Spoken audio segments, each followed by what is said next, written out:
በስመ አብ ወወልድ ወመንፈስ ቅዱስ አሐዱ አምላክ አሜን። በሚያዝያ ወር የሚነበብ ገድለ ቅዱስ ጊዮርጊስ። ንጉሡም ቅዱስ ጊዮርጊስን አንተ ከክርስቲያን ሁሉ እጅግ የምታስጠይፍ ጥፋት የሚገባ አሳዘንከኝ። ለአማልክቶቼ ልትሰግድ ከርቤና ሉባንጃ ልታጤስላቸው ከኔ ጋር ቃል ኪዳን ገብተህ አልነበረምን? ለምን አልሰገድክላቸውም? ቃልህንስ ለምን ለወጥክ? እኔ በአንተ ላይ የወደድኩትን ላደርግ ስልጣን እንዳለኝ አታውቅምን? አለው። ቅዱስ ጊዮርጊስም መልሶ እኔ የማመልከው አምላኬ ከእጅህ እንዲያድነኝ አውቃለሁ። አጵሎን አምላክ እንደሆነ የምታምን ከሆንክ ሂድና አምጣውና በፊትህ ልስገድለት አለው። ንጉሡም አጵሎንና ኤራቅሊስን ወዴት አገኛቸዋለሁ? የምትሳለቅብኝ ያልሰማው ይመስልሃልን? አንተ ኤራቅሊስን እንደቀጠቀጥከው ደግሞ ምድርን አዛት አፍዋን ከፍታ አጵሎን እንደዋጠችው ካህናት ነግረውኛል። ጊዮርጊስ ሆይ እኔም በሕይወቴ እንዳለሁ ወደዚያ ቦታ እንድወርድ ትፈልጋለህን? አለው። ቅዱስ ጊዮርጊስም አንተ ሰነፍ ጎስቋላ፣ የአእምሮ ድሃ፣ ራሱ ሊረዳ ያልቻለው አምላክህ የሌሎችን ነፍስ ሊረዳ እንዴት ይችላል?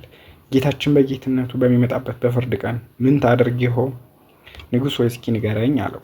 ንጉሡም ይህን በሰማ ጊዜ እጅግ አፈረ፣ ጽኑ ቁጣም ተቆጣ።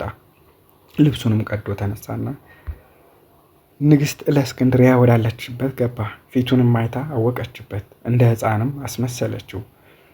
ከሃዲው ንጉሥም ንግሥቲቱን እለእስክንድርያን ከገሊላውያን ወገኖች ይልቁንም ከዚህ ጊዮርጊስ ከሚሉት ከዳተኛ አስማተኛ የተነሳ እኔ ተፈተንኩ፣ እጅግም ተጨነቁ አላት። ንግሥቲቱም ይህም በሰማች ጊዜ ተነስታ በዱዲያኖስ ፊት ቆመች። አንተ ተግደርዳሪ፣ የሰውን ስጋ የምትበላ አውሬ፣ ይህን ተው፣ የክርስቲያን ወገኖችን አትቃወማቸው። አምላካቸው አሸናፊ፣ ከሁሉ በላይ የሆነ የማይደፈር ሰማይን ምድርን የፈጠረ ነውና ከአማልክትም ሁሉ እርሱ ይበልጣልና እርሱ ይበቀልሃል፣ መንግስትህንም ያሳልፍብሃል፣ የልቦናህንም ትዕቢት ያወርደዋል ብዬ ብዙ ቀን አልነገርኩህምን? ይህን ሰው እስካሁን ያሰቃየው አይበቃህምን? ደግነቱስ አይተህ አታምንምን? አለችው። ንጉሡም መልሶ ንግሥት እለእስክንድርያ ሆይ ወዮልሽ፣ ምን አገኘሽ? ወይስ ይህ አስማተኛ ጊዮርጊስ ዋለብሽን? አላት። ንግሥቲቱን ጌታዬ ኢየሱስ ክርስቶስ በተቀደሰችው በቅዱስ ጊዮርጊስ ቃል ጥሪ ጠርቶኛል አለችው። ከሃዲው ንጉሥም ከአንደበቷ የክርስቶስን ስም በሰማ ጊዜ እጅግ ተቆጣ። የራስ ጠጉሯን ይዞ እየጎተተ ወደ ነገሥታት ወስዶ ከመካከላቸው አቆማት። የሆነውንም ሁሉ የተናገራችውንም ነገራቸው። አስጨናቂዎች አስፈሪዎች የሆኑትን ስቃያት ሁሉ አሰቃያት። ራቁቷን አድርገው በራሷ ጸጉሯ እንዲሰቅሏት፣ ደሟን በምድር ላይ እስኪፈስ እንዲተፈትፏት አዘዘ። በመከራ ሳለችም ጸሎቷን አላቋረጠችም። ዘላለም ወደሚኖረው ወደ ወደደችው ወደ እግዚአብሔር ወደ ጌታችን ኢየሱስ ክርስቶስ ወደ ሰማይ ዓይኖቿን አቀናች። ቅዱስ ጊዮርጊስንም ባየችው ጊዜ ጻድቅ ቅዱስ ሆይ እኔ በጽኑ ስቃይ ውስጥ ነኝ። ወደ ገናናው ንጉሥ ወደ መሐሪው አምላክ ስለ እኔ እንድትማልድልኝ እማልድሃለሁ አለችው። ቅዱስ ጊዮርጊስም ንግሥት ሆይ ከጌታዬ ከኢየሱስ ክርስቶስ የማይጠፋውን የሕይወት አክሊል እንድትቀበይ ጥቂት ታገሽ አላት። ከዚህም በኋላ ንጉሡ ከተሰቀለችበት አውርደው 4 ጎልማሶች ከመሬት በጭንቅ ሊያነቃንቁት የማይችሉትን ታላቅ ወፍጥ ድንጋይ ከጡቷ ላይ እንዲጭኑበት አዘዘ። ዳግመኛም ዝፍት አፈልተው አምጥተው ከጡቷ ላይ እንዲያፈሱባት አዘዘ። እርሷ ግን መንፈስ ቅዱስ እያጸናት ይህን ሁሉ ጽኑ ስቃይ ታገሰች። ከዚህ በኋላ ቅዱስ ጊዮርጊስም ጌታዬ ምን ላድርግ? በክርስቶስ ስም የምትሰጠውን የጥምቀት ጸጋ ባለመቀበሌ እኔ ያዝናለሁ፣ ይህም ልቤን ያመኛል።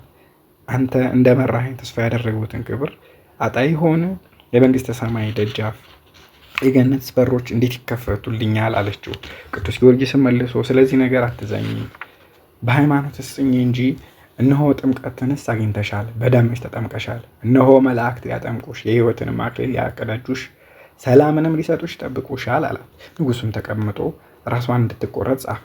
ጭፍሮችም ራሷን ሊቆርጧት ሲወስዷት ስለ ስሙ መከራ ወደ ተቀበልኩለት ወደ ፈጣሪ እስክጸልይ ድረስ ትንሽ ታገሱኝ፣ እመለሳለሁ አለቻቸው።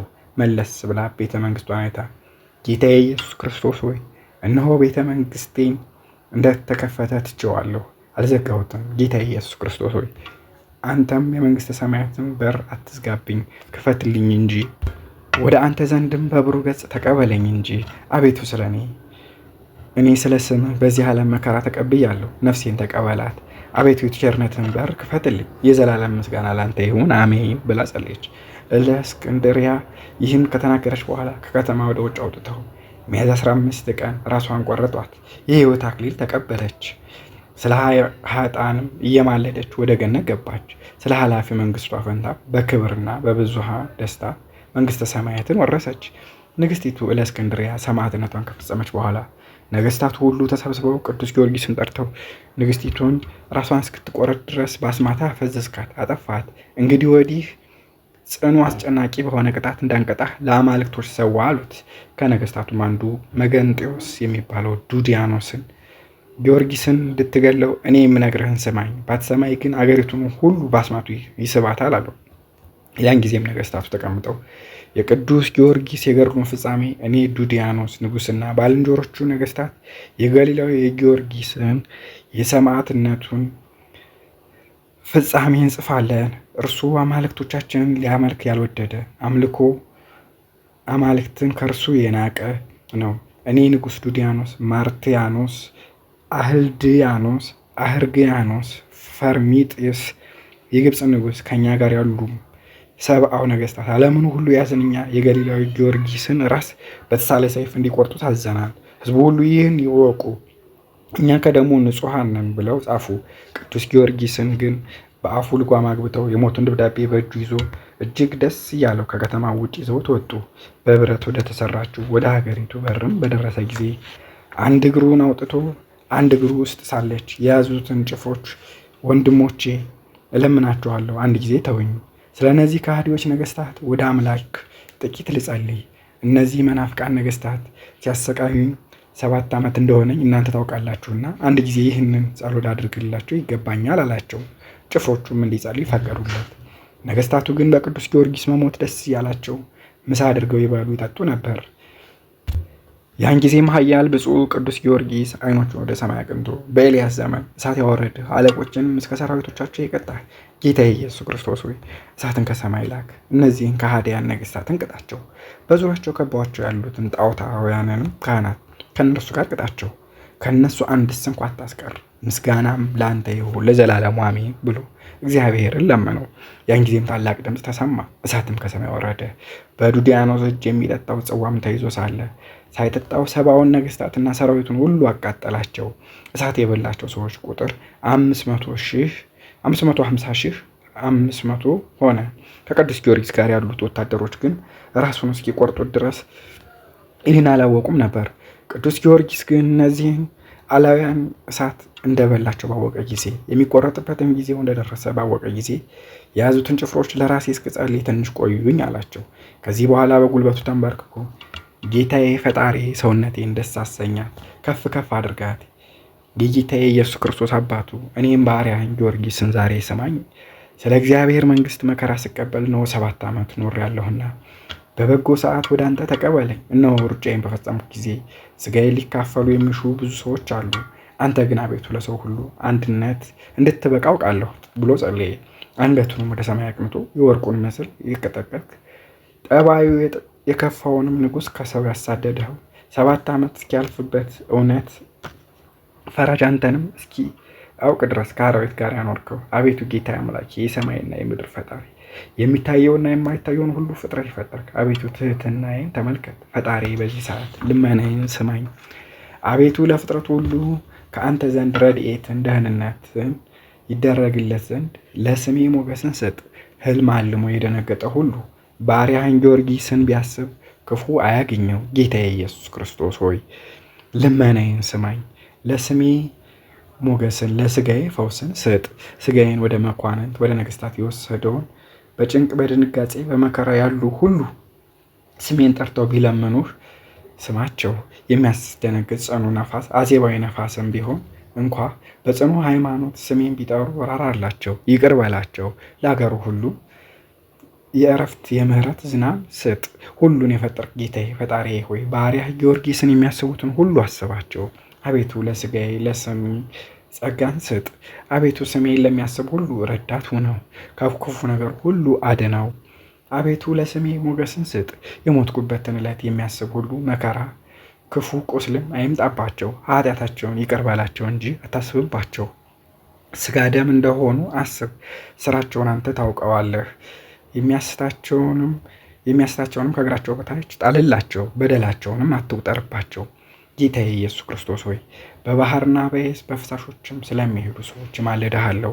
ነፋስም ቢነሳባቸው መከራ ቢያገኛቸው ስሜን ቢጠሩ አቤቱ እርዳቸው፣ ይቅር በላቸው።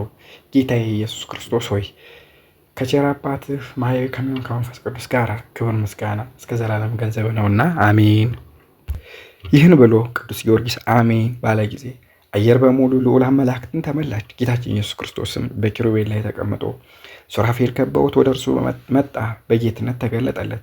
ነቢያት ሁሉ በየወገናቸው፣ የአበው አለቆች ሐዋርያት ሁሉ፣ ሰማዕታት፣ ጻድቃን ሁሉ፣ ማኅበረ መላእክትም ሁሉ በየወገናቸው ጌታቸውን እያመሰገኑ ወደ እርሱ መጡ። ቅዱስ ጊዮርጊስን የያዙት ጭፍሮች ግን ተኝተው እንደ ሬሳ ሆነው ነበር። ጌታም ቅዱስ ጊዮርጊስን የእኔ አገልጋይ ጊዮርጊስ ሆይ ሰላም ላንተ ይሁን፣ እኔ ለመወድህ መላእክቶችም ለሚወዱ ላንተ ሰላም ይሁን። ስለ መንግሥተ ሰማይ ተጋዳይ ለምትሆን ላንተ ለወዳጄ ጊዮርጊስ ሰላም ላንተ ይሁን። ወዳጄ ጊዮርጊስ ሆይ አንተ ብፁዕ ነህ።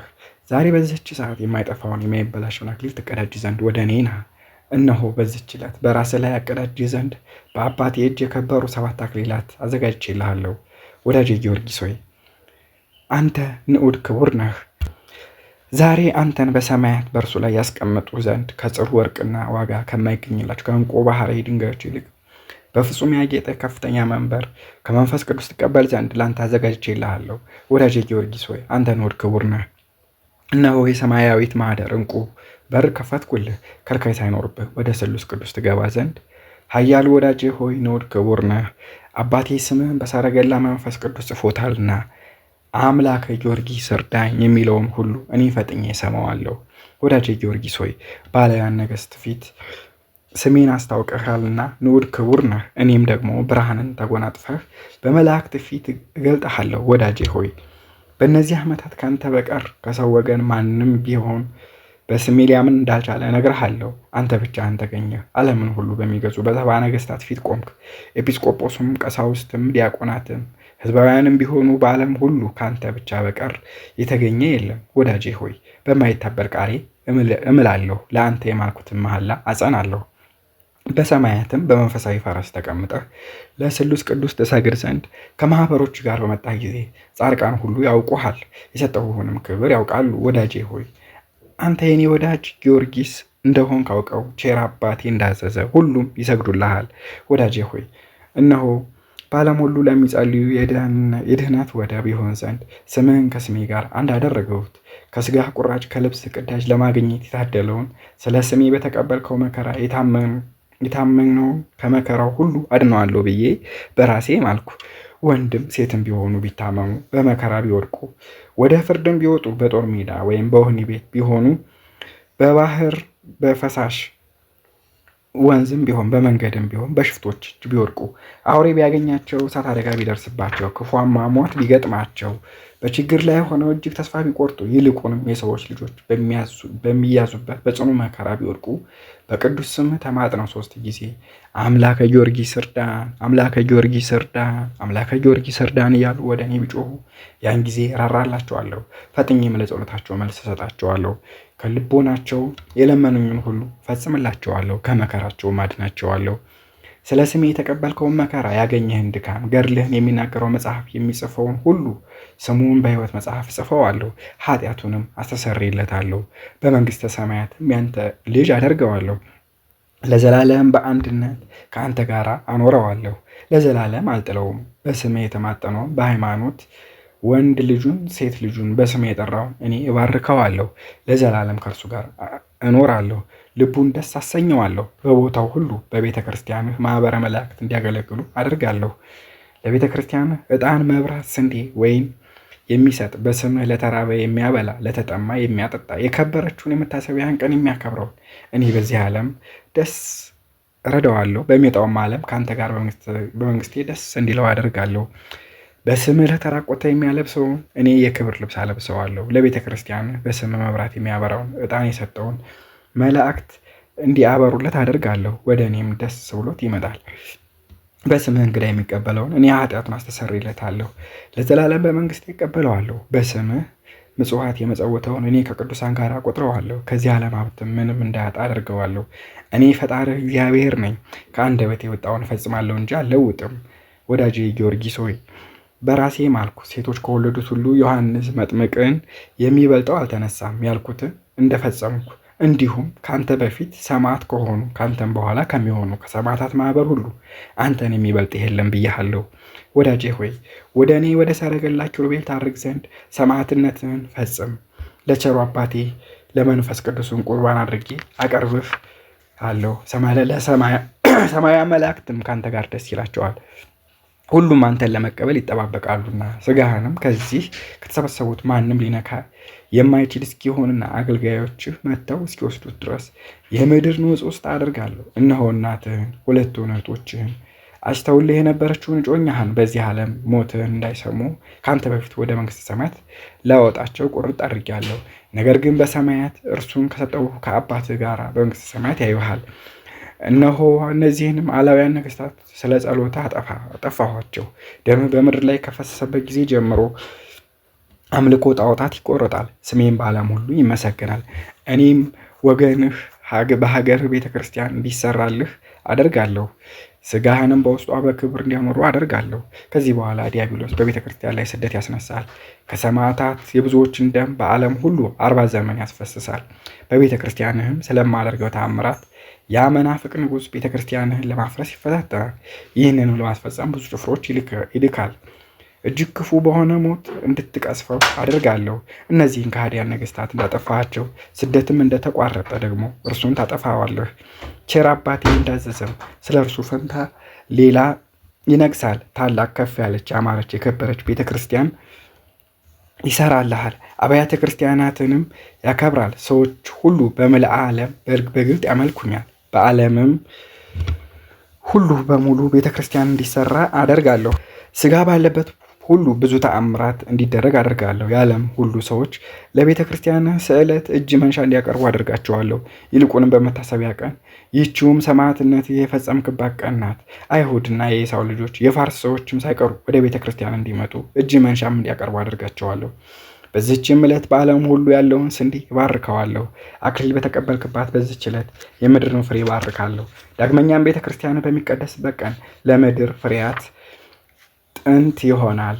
ይኸውም ኅዳር 7 ቀን ነው። ጽኑ ኃያል ወዳጄ ጊዮርጊስ ሆይ እስከ ዘላለም ስምህ በሰማይ ከፍ ከፍ ያለ በምድርም የከበረ ይሆናል። ጌታችን ኢየሱስ ክርስቶስ ይህን ቃል ኪዳን ከሰጠው በኋላ ኃይሉን ደስታውን አሳደረበት። ቅዱስ ጊዮርጊስም እጅግ ደስ ብሎት ነበር። ጌታዬ ኢየሱስ ክርስቶስ ሆይ የማይገባኝን አክብረኸኛልና አመሰግንሃለሁ አለ።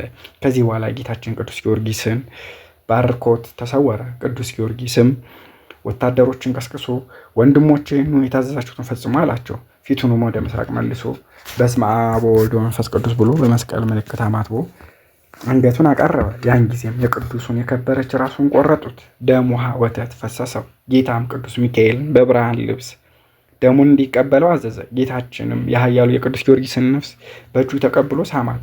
በሰማያዊ ልብስም አጎናጥፎ ከእርሱ ጋር ወደ ሰማይ አሳረጋት። አየር በሙሉ ቅዱሳን መላእክትን ተመላ።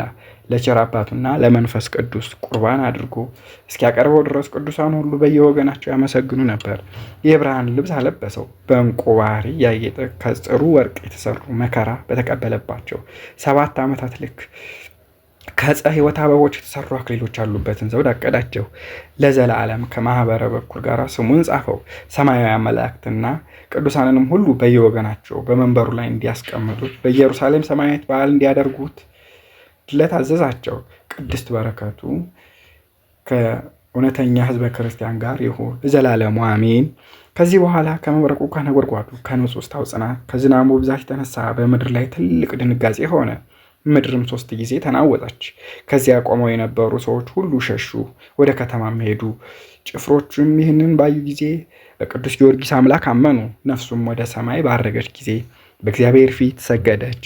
ጌታችን ኢየሱስ ክርስቶስም የምታምን ነፍስ ከስጋዋ በተለየች ጊዜ አስቀድሞ ለስሉስ ቅዱስ ትስገድ፣ ከዚህ በኋላ ወደ ወዳጄ ወደ ጊዮርጊስ ይወስዷት ውሰዷትና ለእርሱ እጅ ትንሳ ብሎ አዘዘ።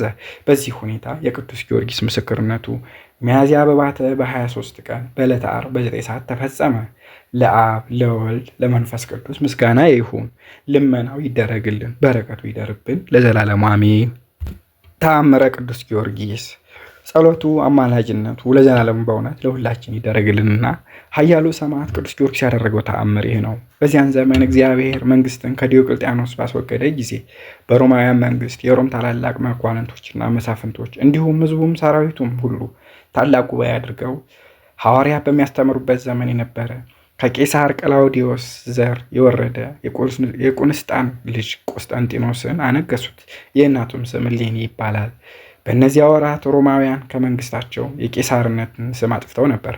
ታላቁ ቆስጠንጢኖስን ግን በዚህ ስም ሰየሙት። እሱም በዚህ ስም አስቀድሞ የተሰየመ ነው። ከሱም በኋላ የተነሱ የሮም ነገስታት ከአሊያኖስ ብቻ በቀር በዚህ ስም ተሰየሙ። በመንበረ መንግስቱም በተቀመጠ ጊዜ ከአላውያን ጋር ይዋጋ ዘንድ ወደ በርበር ሄደ። በዚያም ብዙ የሰማይ ከዋክብት ዙሪያውን ከበውት በሰማይ ላይ የብርሃን መስቀል ታየ። በዚህ ጊዜ በዚህ የመስቀል ምልክት ጠላትህን ድል ታደርጋለህ የሚልም ቃል ሰማ። ፈጽሞም አደነቀ። ትርጉሙ ምን እንደሆነ አላወቀም፣ ኢአማኒ ነበርና። የሚያስረዳውን ፈልጎ ከአንዱ ከዮሐንስ በስተቀር ከክርስቲያን ወገን ከሰራዊቱ መካከል ማንንም አላገኘም። እሱም በአላዊው በአሊያኖስ እጅ በሰማዕትነት ከተገደሉት ሰማዕታት መካከል ተርፎ የተገኘ ነው። እሱንም ስላየው ምልክት ጠየቀውና ዮሐንስም ስለ ጌታችን ሰው መሆን በእንጨት መስቀል ላይ ስለመሰቀሉ ከሙታን ተለይቶ ስለመነሳቱና ወደ ሰማያት ስለማድረጉ አብራርቶ ነገረው። ከዚያም ማንኛውም የጦር ሰራዊት በጦር መሳሪያው ላይ የመስቀል ምልክት ያድርጉ ዘንድ አዘዘ። ቀጥሎ አቤቱ ለበርበር አሳልፈህ ባትሰጠኝና በጠላቶችም ላይ ድልን ብታቀዳጀኝ በአንተ ፈጣሪነትና ማህያዊ በሚሆን መስቀልህም አምናለሁ ሲል ለእግዚአብሔር ብጽዓት ስዕለት አደረገና ከበርበር ጋር ተዋግቶ ድል አደረገ። ከዚያም ከመክስሚያኖስ ጋር ይዋጋ ዘንድ ወደ ሮም ሄደ። መክስሚያኖስም ድል ሆኖ ሲሸሽ ድልድይ ተሰብሮ በባህር ውስጥ ከሰራዊቱ ጋር ሰጠመ። ቆስጠንጢኖስ ግን በድል አድራጊነትና በታላቅ ደስታ ሮም ሀገር ገባ። የሀገሩ ሰዎች ሁሉ እያሸበሸቡ እየጨፈሩ ተቀበሉት። የሀገራቸው መድህን የሚሆን መስቀልንም በክብር ተቀበሉት። ለቆስጠንጢኖስ ግን ወዳህ የሚባል ደዌ ነበረበት። ለብዙዎች አማልክት የሚገዙ እለል ጻብቢ የተባሉ ሰዎችም ወደሱ መጥተው በሮም ሀገር በአውራጃዎቿና በጠቅላላውም ከዳር እስከ ዳር ያሉት ሕፃናትን ሰብስበህ አምጥተህ ረድና በደማቸው ተጠመቅ፣ ከደዌ ትፈወሳለህ አሉት። እሱም በዚች ሀገር ያሉ ሕፃናትን ሁሉ ፈጥነው ያመጡለት ዘንድ አዘዘና 1000 ሕፃናትን ሰብስበው አመጡለት። እሱም እስኪሰዋቸው ድረስ በአንድ ቦታ ሰብስበው አስቀመጣቸው። በዚችም ሌሊት የእግዚአብሔር መልአክ ተገልጾ እኒህን ሕፃናት ወደ ቤታቸው ወደ እናት አባታቸው መልሰህ ስደዳቸው እንጂ አትሰዋቸው። ነገር ግን በገዳም የሚኖር የሮም ሰው የሚሆን ወደ ቅዱስ ለስል ጴጥሮስ ላክና እሱን አስመጣው። በአንድ ስውር ቦታ በብሕትውና ተቀምጦ በዚያ ታገኘዋለህ። በመጣም ጊዜ በአንተ ላይ ጸልዮ በሥላሴ ስም ያጠምቅህና ከደዌ ትፈወሳለህ አለው። አሽከሮቹንም ፈጥኖ በሌሊት ወደ በረሃ ላከና የለስል ጴጥሮስን ደቀ መዝሙር አግኝተው ያዙት። ለስል ጴጥሮስም የደቀ መዝሙሩን ጩኸት ሰምቶ ወደ እነሱ ወጣና ለስል ጴጥሮስ እኔ ነኝ፣ እሱን ልቀቁት፣ እኔን ግደሉኝ አላቸው። እነሱም ና አሁን ያለ አንድ ችግር ወደ ንጉሥ ይዘንህ እንሂድ፣ እሱ ወደ አንተ ልኮናልና ብለው በፈረስ አስቀምጠው ወደ ንጉሱ አመጡት። ንጉሥ ቆስጠንጢኖስም ባየው ጊዜ ከዙፋኑ ተነስቶ እጅ ነስቶ ተቀበለው። ሊቀ ጳጳሳቱን በሱ ላይ ጸለየለትና በቅድስት ሥላሴ ስም አጥምቆ ከደዌው ፈወሰው። ሌሎቹንም ሁሉ ወደ አምላካቸው ወደ እግዚአብሔር አምልኮት መለሳቸው። የጌታ ኢየሱስ ክርስቶስ መካነ ስቅለቱን፣ መስቀሉን፣ ግንዘቱን፣ መካነ መቃብሩን፣ ሌሎችንም ቅዱሳት መካናትን ለይቶ በግልጽ አስረዳ። ከእናቱም ከእሌኒ ጋር ታላላቅ አብያተ ክርስቲያናትን አሳንጾ መንግስቱን በትክክል እየመራ 40 ዓመት ነግሶ ሞተ። እግዚአብሔርም በመንግስተ ሰማያት ተነግሮ የማይፈጸም ታላቅ ደስታን አጎናጸፈው። የተወደዳችሁ ወንድሞቼ ከዚህ ቀደም ባለው ተአምር እንደተናገር ነው ጌታችን ኢየሱስ ክርስቶስ በኃያሉ ሰማዕት በቅዱስ ጊዮርጊስ እጅ በክብርት ቤተ ክርስቲያኑ ውስጥ ያደረገውን ተአምራት ስሙ። ከሃዲው ዲዮቅልጥያኖስን አስወግዶ ዓይኑን አሳውሮ በቆስጠንጢኖስ እጅ ሰዎችን ወደ አምልኮተ እግዚአብሔር መልሷልና ጸሎቱ፣ በረከቱ፣ አማላጅነቱ ለእኛ ለሁላችን ለዘላለም በእውነት ይደረግልን፣ አሜን። ጣዖት አምላኪውን ንጉሥ ዲዮቅልጥያኖስን ከዙፋኑ ገልብጠው ዓይኖቹን ያሳውሩ ዘንድ የምክርህ አበጋዝ የሚሆን ሚካኤልና ጊዮርጊስን ያዘዛቸው እግዚአብሔር ሆይ ልቤ የድካም መከማቻ ነፍስ የማዘን መካተቻ እንዲሆኑ የሚመኙትን ሁሉ ይገልበብጧቸው ዘንድ እዘዝ። አሜን።